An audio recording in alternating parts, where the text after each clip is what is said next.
Today on the Basketball Manitoba podcast, we have Jerry Hemmings. Jerry is the winningest coach in Canadian basketball history. He led the Bobcats to 734 career wins, 21 national tournament appearances, which includes 4 national titles, 13 Final Four appearances, 21 Final 8 appearances, and 19 conference championships.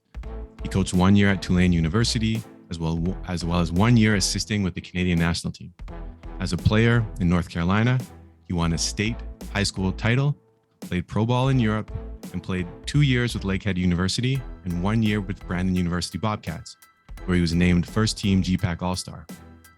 Jerry is a Manitoba Basketball Hall of Fame member, class of 2007, as well as a Sport Manitoba Hall of Fame, class of 2007. Jerry, welcome to the podcast. Hey, thanks, Darcy. I really look forward to speaking with you. And I got to correct you on a couple of things. Oh, okay, let's hear it. Anyhow, what did I get wrong? when that was done, that was kind of the jerryhemmings.com that I did years ago. And at that time, I was the winningest coach. Oh, has someone surpassed you? Yeah, but then Steve Konchowski passed me up. Oh, okay. And I think Steve now Steve just retired this past year. I think it was his last year. And I think Steve ended up maybe in the high 800s, maybe even 900 wins there. But I found myself that I had to always take a sabbatical about every 7 years. Meanwhile, I started coaching in 74. Steve started coaching in 75, and he went straight through.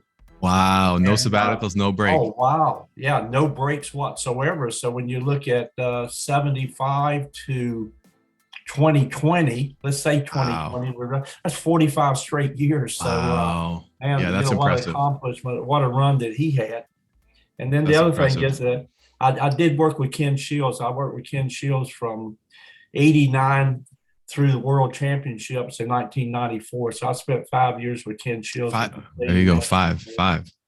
And that was, that was a great experience to be able to coach, throughout the world. Absolutely. Well, I'm here in the Basketball Manitoba office, and you brought up the national team. And again, there's a whole bunch of people out here. One of them being Dan Becker, and Dan in his, Dan being Dan says, ask Jerry what he thinks about me. Now, I'm not asking you. I don't want you to tell me what you think about Dan, but I had to bring that up. Well, hey, I've seen Dan play some great games. I'll just share a couple of Dan Becker stories. And, let's hear him. And one, we had Dan in 89 when I was with Ken in our first year. We had the World University games, and that summer we had the World University games in Germany. Mm-hmm. And I remember the first game, I want to say Dan would probably remember. I want to say we played at that time. It would have been Yugoslavia, which was really top basketball nation. Absolutely. And Dan really lit it up. And then I remember a couple of years after that, because we were playing down in Montana. I want to say this was 94. It's actually the summer of the World Championships in Toronto, and Dan was playing with a team. I want to say he was probably playing with Carl Fix's team from Regina, and they used to go to the money tournaments, and he'd have guys like Joey Vickery. However, we had Joey with us at that time. And I think Dan lit it up for something like 56 to 58 points against someone. So all of a sudden I told Ken Shields, I said, hey, I think we should bring Dan back and let's give him a shot at this A team. So Dan was the guy that could get it going at times, and then we used to say, then at other times Dan would disappear. You didn't know which Dan was going to show up, but when the real Dan showed up, he was a tremendous player. Like a Jekyll and Hyde. What is it? Jekyll and Hyde situation. Yeah. So, it's so interesting. So, I mean, when I was playing, I think I only played 1 year while you were coaching, but the weird thing is I still want to call you coach. I'm just going to go with that when I refer to you, if that's okay with you. Just makes me feel comfortable. So unless you tell me otherwise, I'm going to refer to you as coach. Is that okay? Yeah. And I kind of grew up in the States, and I always told people that when you look at sport to Americans, they always refer to their coaches as coach. Yeah. You know, and when I came to Canada, and I remember being with the Canadian national team, it was hard for me to hear players call Ken Shields Ken. Yeah. And I made a point when I started working with Ken, I always referred to him as coach. Mm-hmm. You know, and it's basically a respect element. Absolutely. And I know my brother said it one time growing up, and he always said that only one person he knows that was more respected than a coach, and that was a judge. Because the judge is going to put you away for as long as he wanted to. You always made sure you respected judges, but then athletes really respected coaches because we spend so much time with the athletes. Yep. You know, it's just unbelievable how much time in a season. And you know, and even as a high school player, you know, all of a sudden, you know, it's coach. And ever since growing up in North Carolina, it was always, every coach I played for always referred to him as coach. Yep. Well, so I appreciate that. On that note, that's lacking in today's society. I agree with that wholeheartedly. So, Coach, I have to ask a question. So, there's as long as I've known you and as long as I've been around with and seeing the success of Brandon University, there's always been this rumor, and I want you to dispel the rumor, or maybe it's absolutely true. And the rumors that's been going around is that you know, way back when you were hired as the Brandon Bobcats head coach, somehow Phil Jackson was being considered or interviewed for the job. Now, is this true? Because this is something that's just been going. I've heard it from people. Someone said this, they told me this, they told me that, and even so much so. And I just want to say this before you answer. Even so much so that people said, well, it must be true because not only is he from, I think, South Dakota, but he his mother went to what is now Providence College in Manitoba. So people were like, it has to be true. There's all these connections. So, Coach, tell us, is it true? Is it a rumor? No, I'm going to tell you how that came about. And it was nothing to do with me. Okay. It was to do when Gary Howard, who coached Brandon from 1969 until 74. Okay.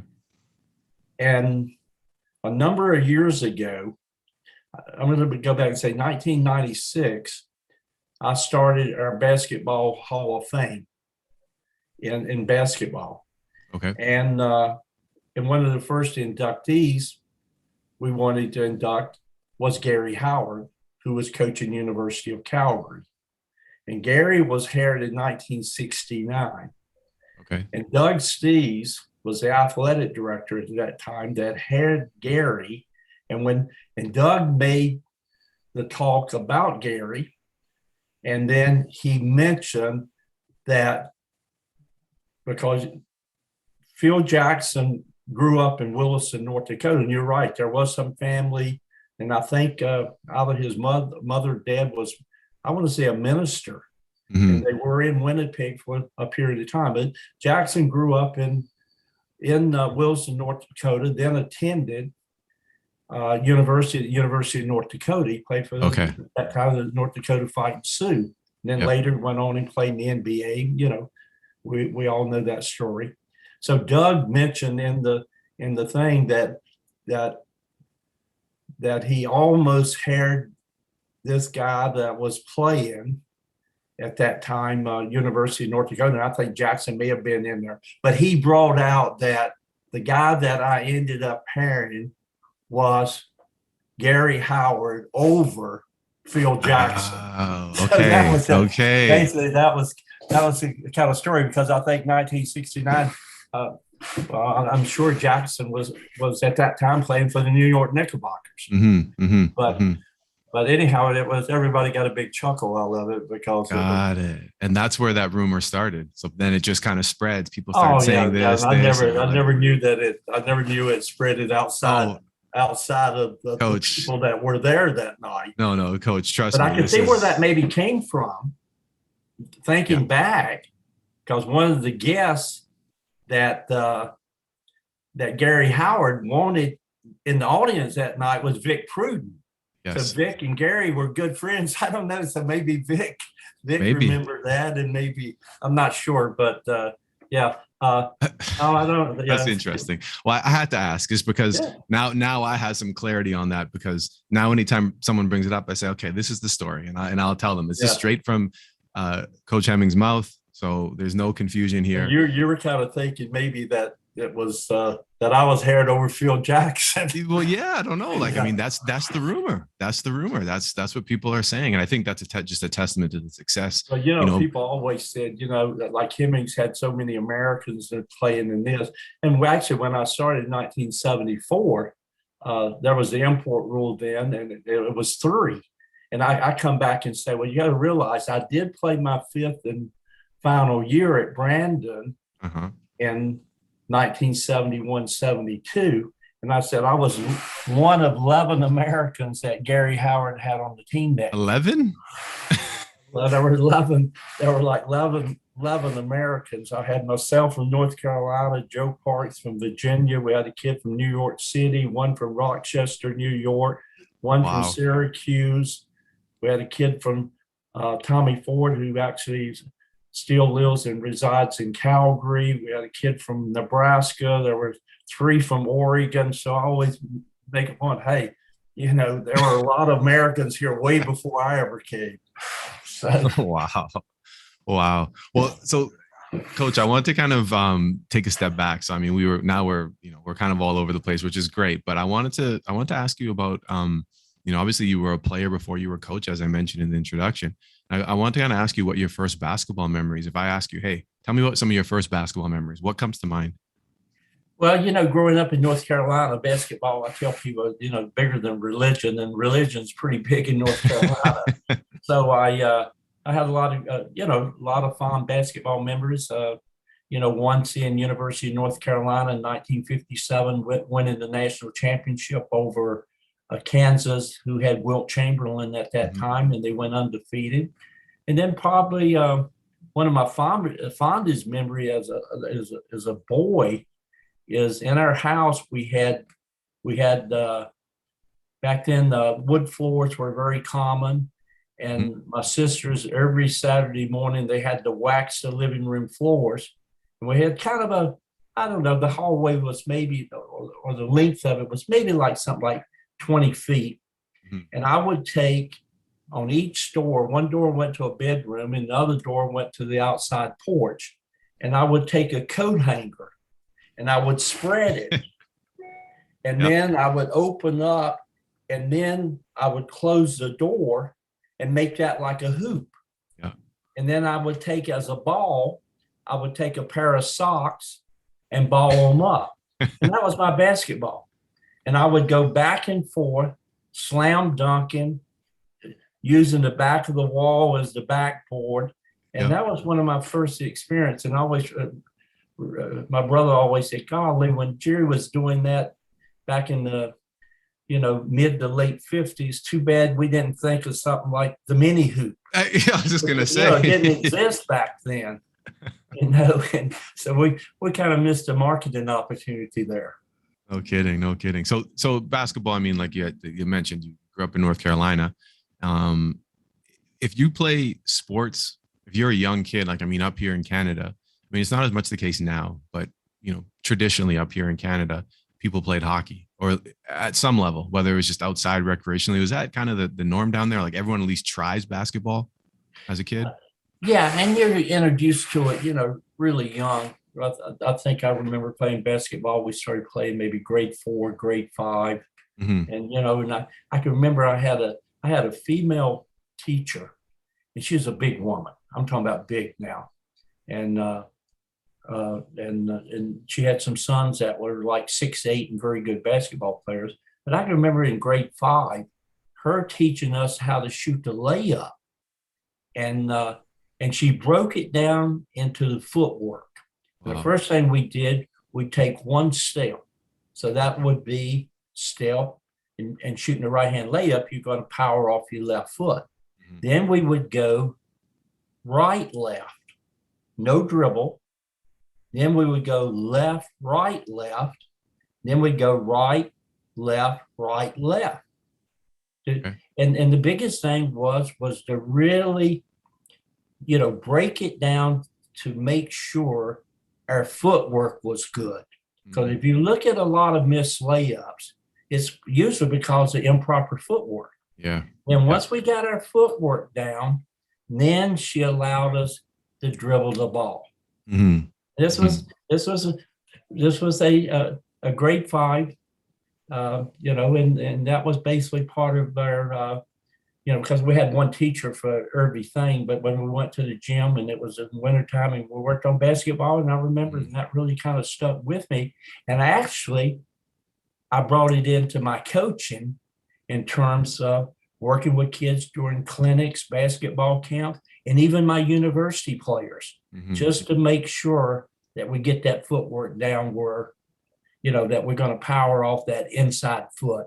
Yeah. And then we would do the same thing on the left-hand layup. We would start, it would be now just the opposite. It would be right foot only, left, right, left, right, until we get the footwork down. And then she would give us a basketball to let us dribble in. So, that kind of really stuck with me and maybe really impacted me in terms of, thinking about motor skills and how you, and today we kind of refer to that as like, you got what we call in teaching backward chaining, forward chaining.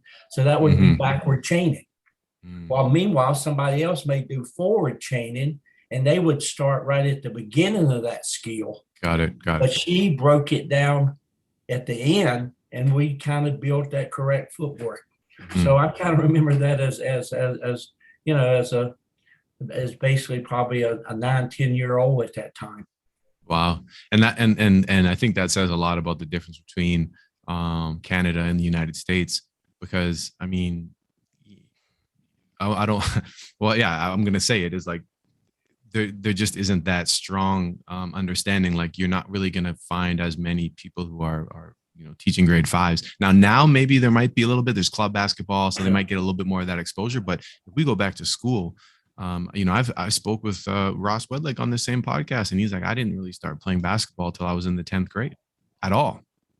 And and that's, and again, that's such a shock. And I mean, again, you get it. United States is kind of, I would say, the king when it comes to basketball. So I'm not surprised, but it does show the difference between some of that early exposure to the game and how young you were to have that type of exposure. Yeah, and then the other thing was that really impacted me, and I'm always grateful for this opportunity, that when I became like 12, 13, 14 years old, I grew up in a town called Mount Airy, North Carolina. Now, some of the people may be listening today, or it's actually the hometown of Andy Griffith, who used to have the TV show Mayberry. Later it was Madlock, but he grew up in my city. And we also had a granite quarry. And my family had moved, I'm going to say in the late 1800s, from West Virginia into North Carolina to gain employment at this granite quarry. Like my dad only had a grade 3 education. I'm the youngest of 9 children. And I had a grade 3, and he started working on the quarry at age 12 years old. Wow. We think today, wow, a lot of times nobody wants to go to work before they're 24, 25. Yeah, that's right. As a kid, he had 12. But I lived on one side of the quarry, and on the other side of the quarry, we had a black community, and they lived up on a hill. And then I remember as a kid, there was just paths. It was just kind of dirt. Now, if you go back there, you never know it because trees have grown up there. And they used to refer to it as Misery Hill because people didn't have a lot of opportunities. But in the center of the quarry, they had tennis courts. And on each end of the tennis court, they had basketball hoops. And every Sunday after church, I would go there and we would play basketball up until 6 o'clock that night. And we used to, if it was 3-on-3, 4-on-4, and winners stay up. So you had to win. Now, if you got 15, 20 guys around, you really learned to compete. Yep. Because you didn't want to sit on the sidelines and drink milk and eat cookies. You wanted to be playing. And I really, so a lot of times I'm the only white kid there. So I learned how to, these became, I kind of tell people probably your first teammates probably in life are probably your brothers. And I had myself, and I had 3 sisters, and I had 4 other brothers. So I learned a lot in sport by watching them play and to play with them. And probably if you think of, if you had your brother, I'm not sure how many children in your family, but those are usually your first teammates, is, family members. And then, but then these guys became my next teammates, playing. And all of a sudden, I loved that because now, hey, they were athletic. They jumped higher. They were quicker. They were faster. But now, and I always told players that I coach, it's if you're a player and you love to play, you're always seeking out the best competition, because that's what makes you better. Yeah, coaching is definitely a huge asset. But, a really bigger asset is you as an individual learning how to compete and competing against other better players to make yourself better. And I always said that was probably the greatest of me growing up where I was, and the opportunity. And the fact is, I'm talking in the 60s when there was hardly any integration. And, and hey, but boy, once we hit the courts, hey, we don't have a color. Yeah. We're all basketball players. Exactly. And I really credit that to me being able to get better as a player, and especially to become a competitive player. Because I was never really, that big. But when I played university, I was like 6'4", maybe 170. And yeah. That's interesting. I love the sentiment. Again, you're all basketball. When you step on the court, it's about the game, And so you had mentioned that it kind of taught you how to work hard, or showed you that you need to seek out competition. Let me just share this with you. See, absolutely. I went on and played in 1966. I was on a state championship team, and in our area now my hometown was I could leave my home and be on Wake Forest campus in 30 minutes. Okay. So I'm very close to Winston-Salem, North Carolina, which actually the name Winston-Salem is where the cigarettes, Winston cigarettes, Salem cigarettes, because that's where R.J. Reynolds Tobacco is located. And but during that, and that's kind of in the northwestern part of North Carolina, right at the foot of the Blue Ridge Mountains. But that year in 1966, we had 1A level basketball, 2A, 3A, and 4A.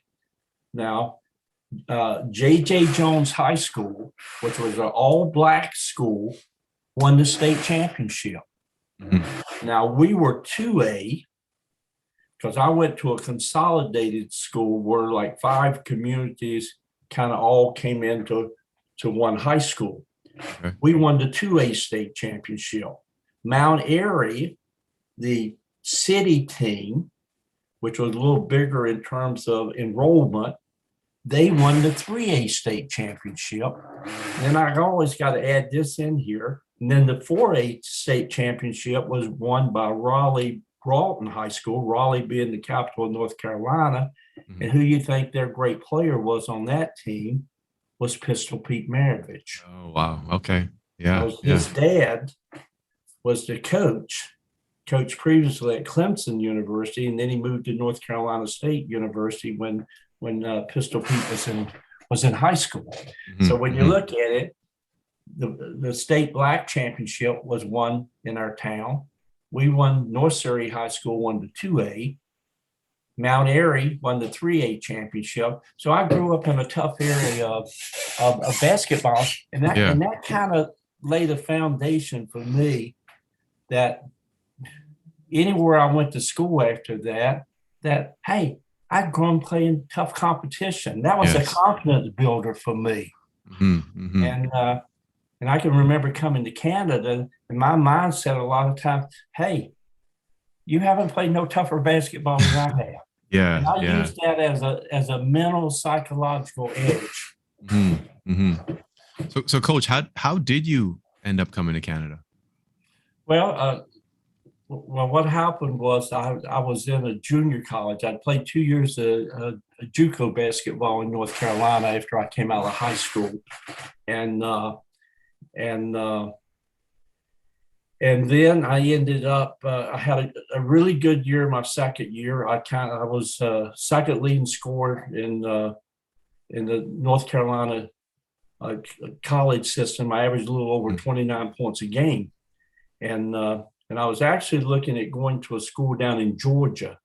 Okay. And you got to keep in mind back then in the late 60s, your best black basketball players, they didn't go to places like Duke, Carolina. They went to a lot of what we call NAIA schools. And I was looking at going down to Shorter College because we had a couple players from Mount Airy had gone down there. And then George Berger, who was coaching at Lakehead University, was the athletic director, basketball coach. And George was originally from South Dakota. And he was at Lakehead University, and he contacted my coach.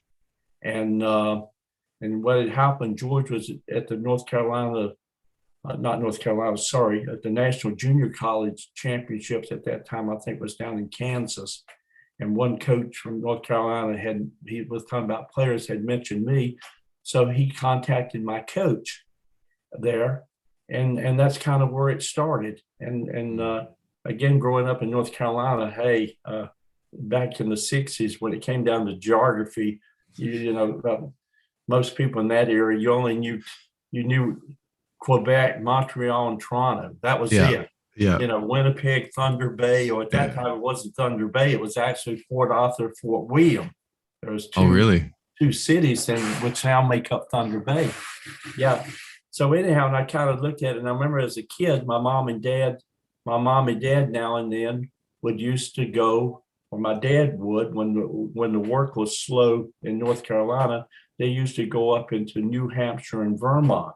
And they would work in granite quarries up there, and then he would travel over to like Montreal or go into Quebec. So I remember as a small child them talking about those trips. So I kind of looked at it and at that time, Lakehead didn't play out of the Canadian League; they played out of the U.S. Really? Played out of NAIA, which was District 13, that we played out of Minnesota and Wisconsin. I didn't know that. That's interesting. Yeah. It was only two schools back at that time that were NAIA, and that was Simon Fraser University that remained NAIA for a while, and then later they played in the Canadian League, and now they're back in the NCAA 2 division.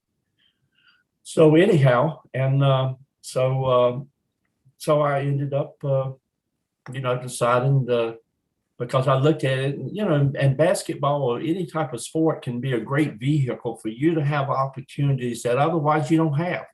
And I kind of looked at it, and it was, and they kind of had a new program there, and golly, it was a great experience. And I still look at Thunder Bay as kind of as my Canadian home, although I've been in Brandon now something like 45-46 years now. So I have to ask, you come up to Canada, play basketball. You obviously live in a somewhat warmer climate, grew up in a somewhat warmer climate. Was the first winter, had you experienced anything like that before? Was it a shock to you? Do you remember any of those experiences? I'll tell you one thing that I lived in a hotel at that time. And I guess maybe being the fact that, they were NAI, we had scholarships, we got our tuition and fees paid. And then Coach Berger, I don't remember any of our players living in residence, but There was a house across from the university that 3 or 4 players lived in. I lived at one hotel where which was really great because I got, room and board, and, to be able to have a nice buffet on a Sunday with prime rib, that's pretty nice. And we had another downtown hotel that another player lived in. But I remember in the wintertime, I would look out the window and you got beautiful blue skies. And I'm looking over Lake Superior. It's gorgeous. So the first thing in my mind is, God, it's really nice out today. So I would go out and I was about maybe, no more than probably 3/4 of a mile from campus. But back in the 60s, all you had to do is grab a couple books, put them on your arm, stick your thumb out. Somebody's going to pick you up within 5 or 10 minutes, because a lot of times there'd be other students, and they knew you were going, you were off to the university. Yep. And I'd get outside, and within 5 minutes, I'd be freezing. But I never realized when it's really clear, that is going to be a very cold day. Exactly. But it was a dry cold. While growing up in North Carolina, you had this kind of wet, damp cold that kind of goes through you. So, but I remember a number of times, I guess I was a slow learner, because every time I looked out, it's going to be really nice today. And then 5 minutes, I had to head back to the hotel and get a heavier coat. Yeah, it's something else. What's weird is, I grew up in this climate, and every winter I'm reminded, you forget, because it gets warm, it gets pretty warm, and then all of a sudden it's winter, and you're like, is this how cold it is? And even people who grew up here have amnesia. So people who come from other climates, I don't blame them for taking a while to acclimatize, literally. So another big thing really that was real difficult was, you grew up in the South, you got summers, you got summer sports, you learn how to swim, you do a lot more water things. Well, now you come to Canada, you never cross country skied, you never downhill skied, you never learned how to skate on. So anyhow, that was I had to share a story with you. One time this is the year I was in Brandon, and Joe Parks, who played with me at Lakehead, also came here, because we ended up in Brandon. I ended up as a player for 1 year, because, as I said earlier, I played 2 years at JUCO ball. I played 2 years at Lakehead. In the U.S., you only have 4 years eligibility. So I had 1 year left. I was one course short of graduating at Lakehead. And Joe, he was maybe had a few more courses to finish up his degree. So I mentioned George Berger earlier, who was from South Dakota. Well, he was assistant at the University of South Dakota back in the early 60s, and Gary Howard was a player of theirs. And so George helped Gary get the job at Brandon. He talked to Doug Stees, and so Gary ended up getting the job over Phil Jackson. I have to throw that in there. So when I finished my 4th year there, I actually was looking to go and play. At that time, a very young coach was at Lakehead University, and then became actually probably the most famous collegiate coach, probably that's coached in Canada, and that was Ken Shields. So I was going to go to school there. And then Joe and I went to a Laurentian at the very beginning. And I guess probably at that time, there was some type of grade point average probably in their conference that Laurentian played in. So I was eligible to play, but Joe's grades were a little bit below what their requirement was. So he was ineligible. So we contacted George at Lakehead, and George said, hey, why don't you guys come up here And then now Lakehead was going to basically have to, Lakehead had applied to go into the Canadian. And so we had a choice. We could either set out, but at that time we kind of wanted to play, and it was, so he contacted Gary Howard. So we ended up at Brandon, and now at that time, we both were eligible to play. Okay. And and at that time, you kind of with your buddy. If I can play and he can't play, well, but now if we can go here and both of us play. And Joe came here and played both basketball and football, and ended up finishing his first degree here and then doing the education degree. And meanwhile, I came in as a visiting student, where I basically just transferred my courses back to Lakehead, and then I got my degree at Lakehead. So I ended up playing that 71, 72. And like I said, and I played at Lakehead my first year. We went 23-2, and we ended up losing out of Minnesota to St. Thomas in Minneapolis to go to the national championship. At that time was in Kansas City, Missouri, at the NIE national championship. And then the next year we were like 21-9. And then I came to Brandon, and Gary brought in a lot of American guys, but he brought a lot of kids in that were basically out of high school. He was going to start building with them. And it was a disappointing year. We went 3-13. Myself personally, I had a good year. I was the unanimous player in the conference. And at that time, it's going to be like it is this year. It's Saskatchewan, Regina, Manitoba, Winnipeg, and Brandon. So it was a good year personally, but it was a disappointing year that we just didn't end up playing that well as a team and doing that well, especially after I'd been at Lakehead a couple of years. Yeah, we were probably one of the best teams in Canada.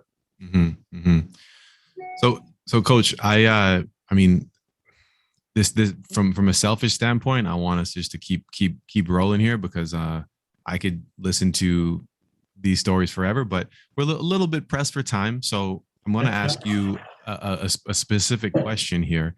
So we're going to kind of jump ahead here. So obviously you got hired at Brandon, but we don't really want to go. I don't really want to ask you that story. What I do want to ask you is, we pull up, your coaching resume, or we go look at the Brandon,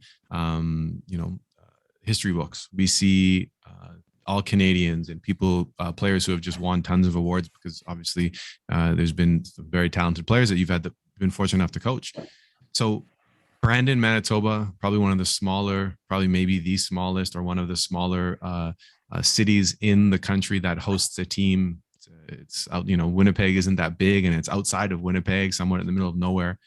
But you were able to get some unbelievable players to come and play for you. So, I mean, I guess what I want to ask you is, what was your recruitment strategy? Why did players, in your opinion, want to come play for Coach Jerry Hemmings and for the Brandon Bobcats? Well, you got to realize in university, recruiting is really the backbone of how successful you're going to be. Yes, we were a small city. We were a small school. But you also got to keep in mind that the rules regulate all universities. Sure, Manitoba may have been, at that time, 20, 25,000 students. Winnipeg at one time was not much bigger than Brandon, which now is quite a bit larger. And so you can only have 12 players on your team. You can only have 5 players on the court at a time. Okay. But the thing in recruiting, you gotta sell yourself. I mean, you gotta sell your program, and you gotta sell your university. And you always you want to sell your advantages. I mean, sure, we didn't have some advantages that University of Manitoba had. If you had to look at, say, facilities, although at that time, our facility was probably nicer than University of Winnipeg, because they had Old Rydell Hall. Yes. Again, but that was a character place to play, and and we may didn't have the scholarship programs that U of M had in terms of endowments, etc. And then, so the biggest thing I had to sell, was smaller university, smaller city. And the fact is that you student professor ratio. And that's critical to me in terms of, academic development, to be able to talk to a professor after class, or the professor says, "Hey, Darcy, can you stay behind?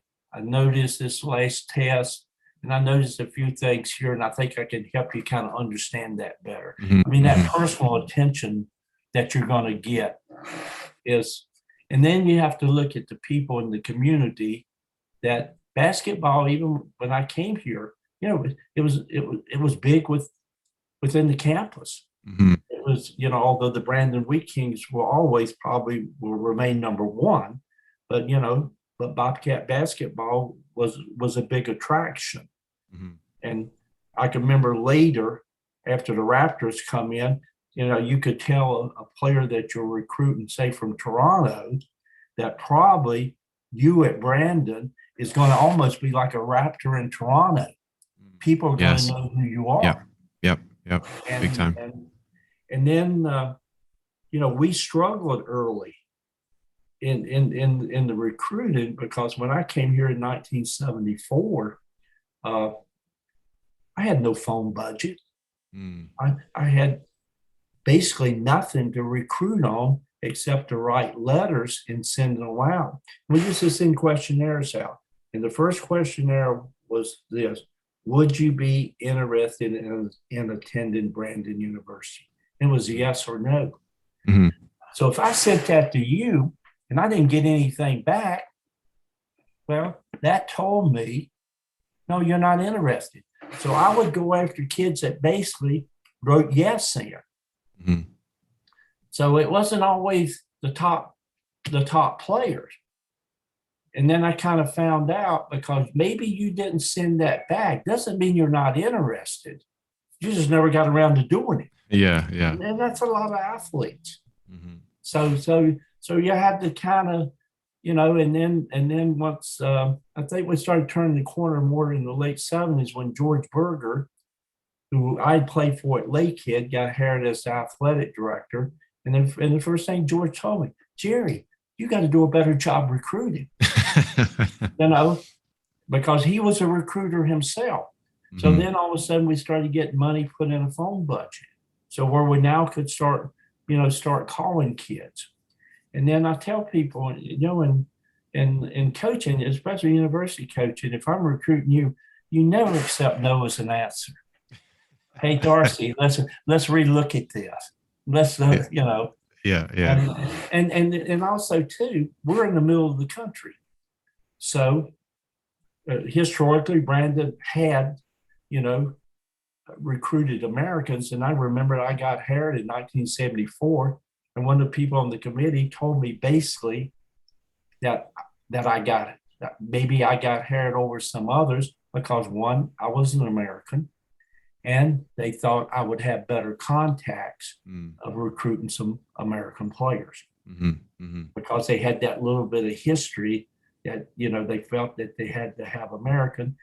And so it was a situation where, and then we started winning some games. And I can remember a professor in 1980, we lost a national championship game.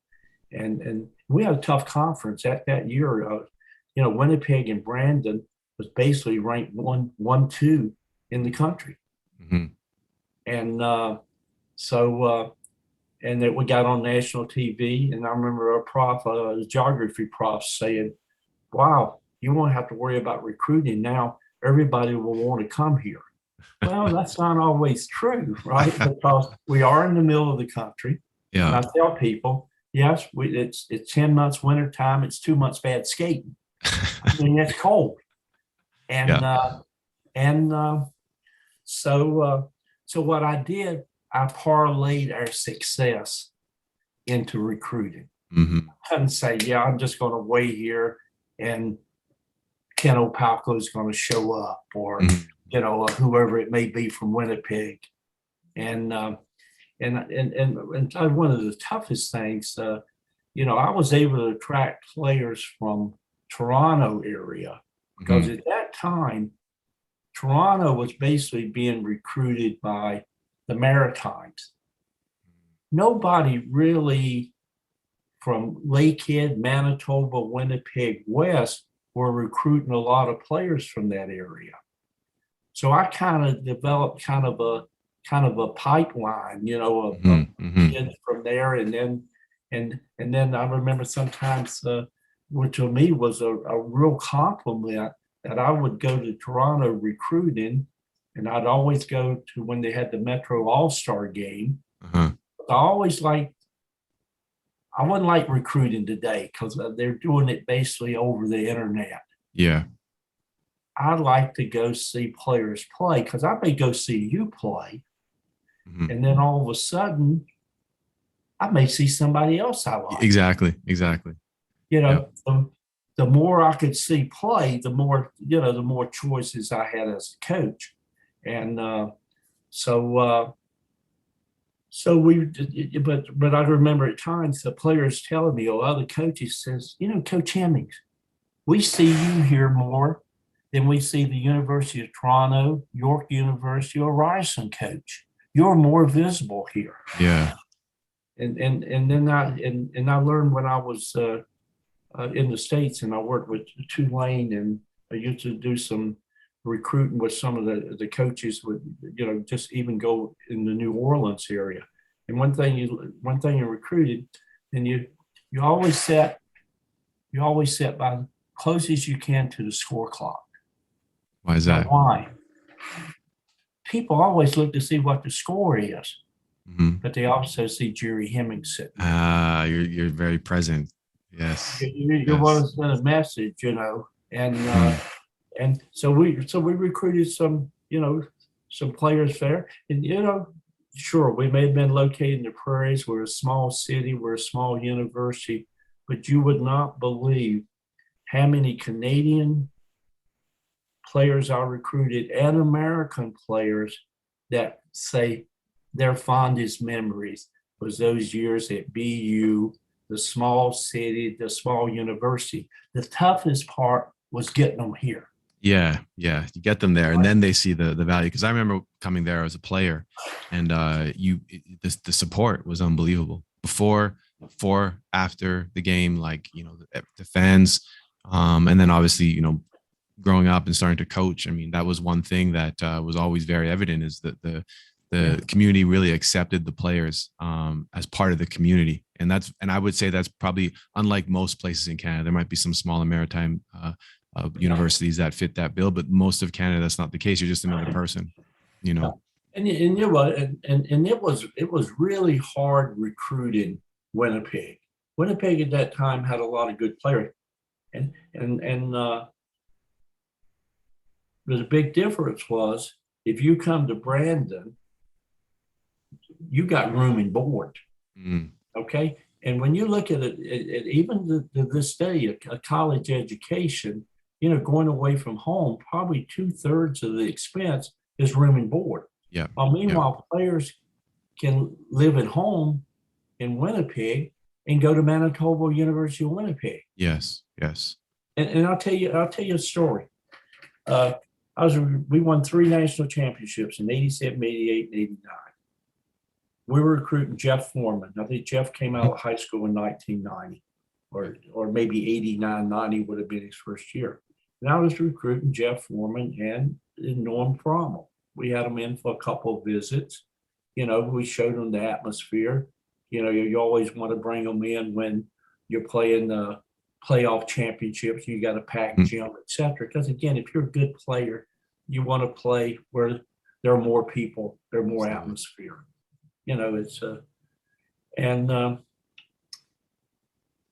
So Jeff Foreman's first choice was Brandon.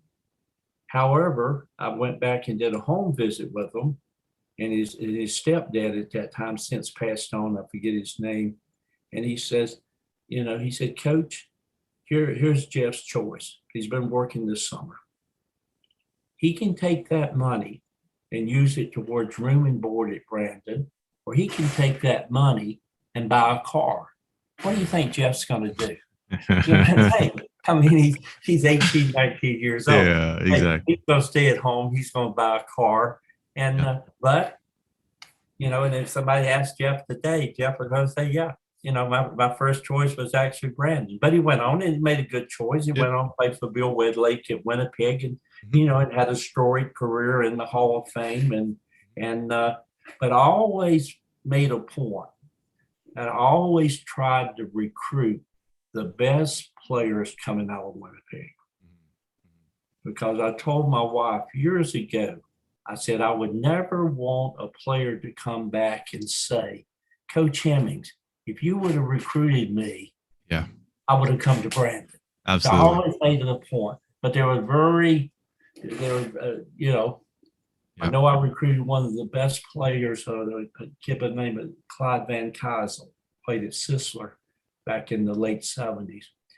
And basically it was a situation he came to Brandon because he knew he had a chance to get more playing time. But after 2 years, what happened? He exposed himself. He transferred to University of Manitoba. Yeah. You know, because he wasn't recruited, but that's where he really wanted to play. Because they you know, they were kingpins, you know, in the 70s, you know, University of Manitoba was the program. For sure.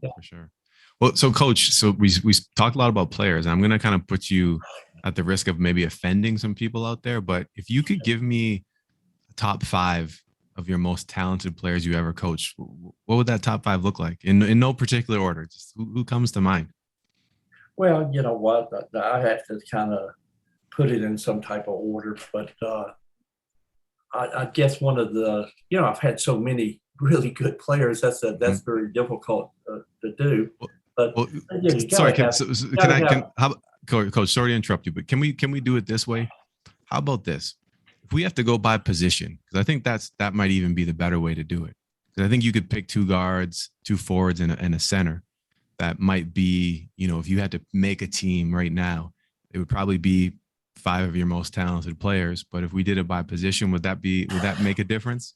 Yeah, I doubt it. I mean, it's difficult to do one way. It's going to be hard either way. Yeah, but I'd say the first player, you know, I've always said another player. So I said, how can you say you got to have John Carson?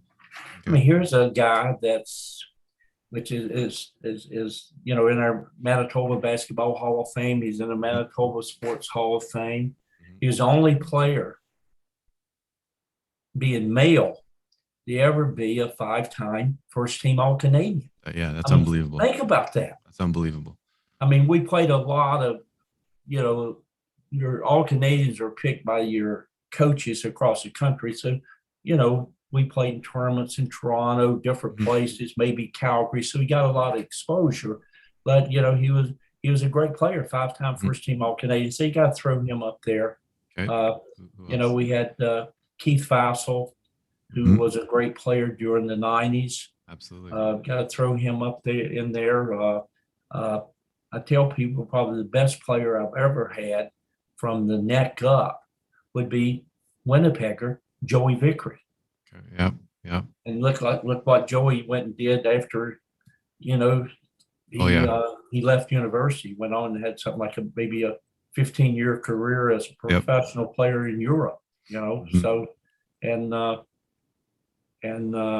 we had Whitney Dabney back in the late 80s, or from New Orleans, Louisiana. Was a really good post player, was, you know, 6'8", you know, really good.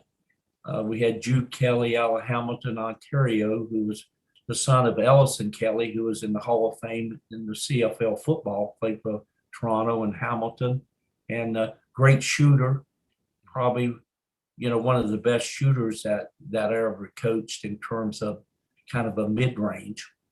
And, you know, we had a kid, Fred Lee, that only was with us 1 year. We thought we was going to have him 2 years, but he had ran a year of track and field in the States, and they counted that as a year's eligibility against. So, but we had him in 79, 80, and he was a great player and he was a great leader. And I always told people about Fred that Fred had an ego, but you would never know it. And I remember one time talking to Fred about that, and he kind of told me, it's important to have an ego, but it's more important to have control of your ego. He would always give credit first to Big Abernathy, who I got to throw on that list. He threw a question at me that I wasn't ready for. No, I'm sure, like I said, I'm sure you could just keep going. I mean, I think we have he was 8 on the list. He was the foundation of Brandon University basketball. But Fred would always say, hey, boy, did Big Ab do a great job tonight of protecting the paint, blocking shots, and rebounding the basketball. But he never put any of it on him, So he was a great team player. So, that's a few players there. And then, I could go on and on. Yeah, and on. like I said, that's why when I asked the question, I said, at the risk of offending some people out there, you've just coached so many great people. I want to ask you a question in a similar vein, but rather than the most talented player you coached, is there one player that stands out or a few that stand out as just the most memorable for whatever that reason may be? It might be the way that they made the team, the way they treated teammates. Maybe they just had a unique story that always stands out to you. Well, I think you always look at situations of players bring different things. I can remember, here's a kid that I failed to mention here because I wasn't ready for this, would be a guy like Patrick Jefferson. Patrick Jefferson played 5 years for us, in 88, 89, he was National Player of the Year.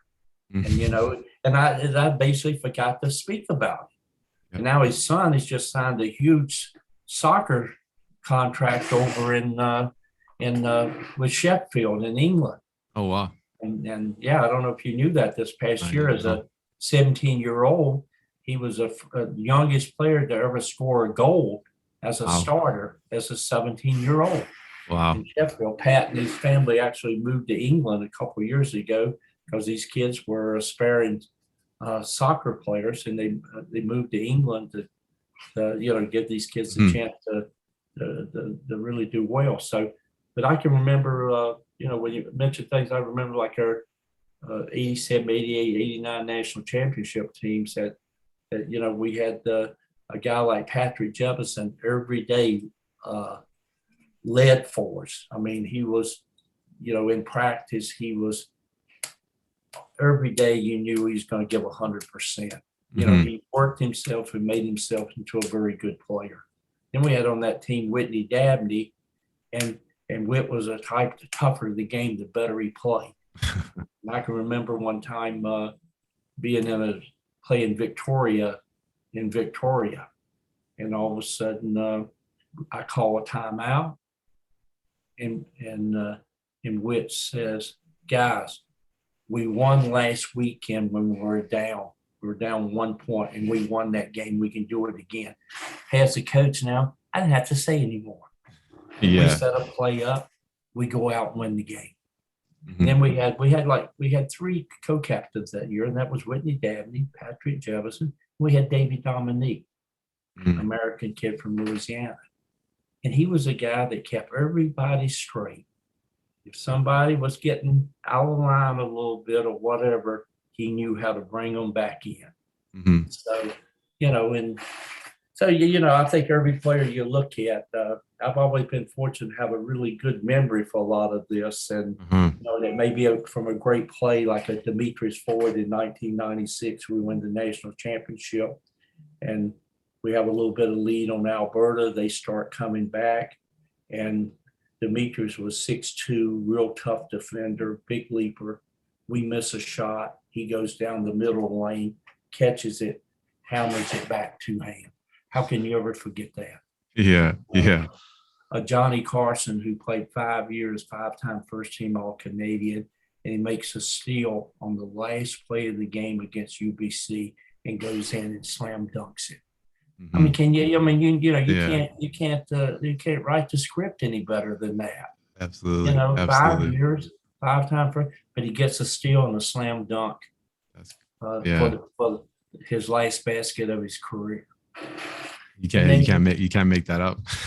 and then you get kids that do community things, start, initiatives of doing things, or some kids are great at going to assembly in schools and helping promote the upcoming game, or working with young kids, So, So, well, Coach, like, and this next question might be kind of hard to, again, it's just you have such a wealth of experience, but obviously you've won, 4 national titles, and you've just had such a successful career. But is there one memory that stands out to you as it's being your most memorable basketball moment? Was it winning the first championship? Was it like, what, if you had to kind of think back and say, okay, if I had to choose, one moment, is there one that stands out to you?